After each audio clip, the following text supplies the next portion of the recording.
একটা মা কতটুকু কষ্ট পাইলে এরকম কথাগুলো বলতে পারে দেখে যান। এগুলা কি আমাদের দেশের সরকার দেখে না? সবাই ভিডিওটা দেখে যান। লিটন ভাইয়ের বউ ভাবি আর এখন আমরা বাবা খাই আর তোমার ক্ষমতা দিয়া দিছে এই লুটপাট করে টাকা পয়সা সব চুরি করার জন্য। এর জন্য বিএনপির ভোট দিছি না। এখানে আমি ভালো না, খারাপ খারাপ মহিলা।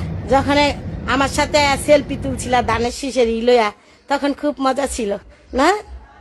তোমাকে উম্মা, তোমার মা রয়েছে 3 বিয়া, তোমার বাপের রয়েছে 6 বিয়া।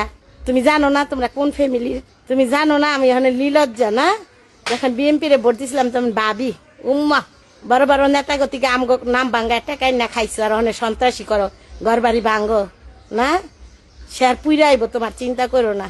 আল্লাহ ছাড় দিবে, ছেড়ে দিবে না। তুমি ধৈর্য ধরো, সব দেখতে পারবে। তোমার মতো এমন পাতি নেতা কত ঘরে ঘরে, এগুলা সব থাকে না কিছুদিনের জন্য।